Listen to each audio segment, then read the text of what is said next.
Good morning, James Blacklaw's JB Commercial Finance here. It is Tuesday the 18th of August. I want to do a very quick video on the future of alternative lenders, or mainly predominantly peer-to-peer lenders in this particular case. Now, I've been doing several videos, as most of you know, over the last few months during the corona pandemic. A lot of them have been around the future of the high street banks, been around the various government schemes, especially the bounce back loan scheme, and also the impact on alternative lenders of COVID. And the situation has changed quite significantly, as a lot of the lenders have now become exclusive CBILS lenders. That's the Corona Business Interruption Loan Scheme.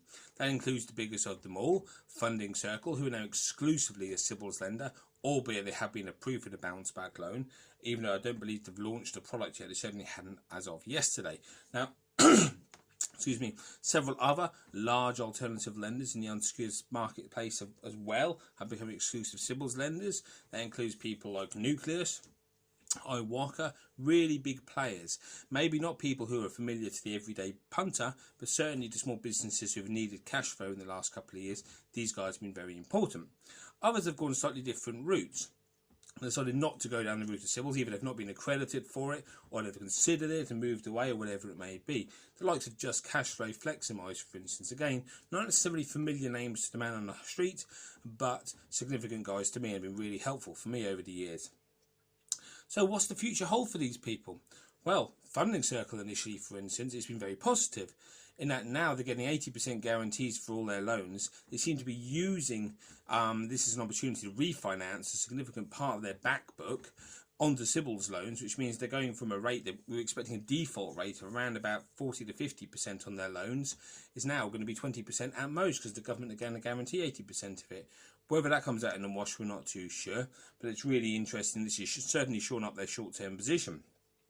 Other lenders, I think, are going to struggle, and there have been some correspondence today. An article from the National Association of Commercial Finance Brokers, who are our trade body, published the fact that now we expect some of these businesses to go out of business.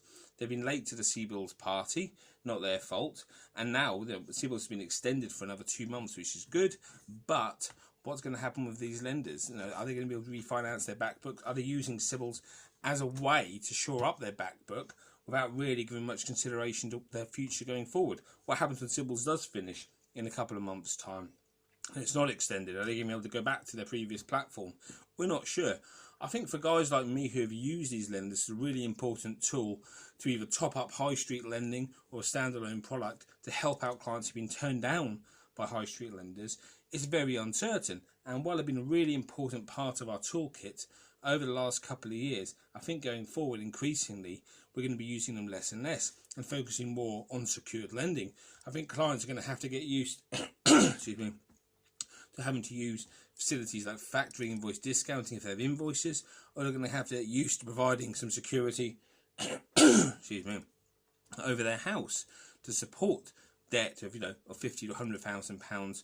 Well, over the last few years we've been able to turn those loans out from the likes of the Funding Circle quite quickly.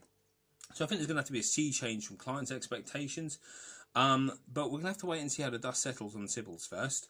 It has now been extended till the 30th of November. That's good news for everybody. I personally feel it will be extended further. I said in a video a couple of weeks ago, I think it will be probably next summer, until that scheme finally dries out. I can also see the bounce back loan scheme being extended. It's currently the 4th of November.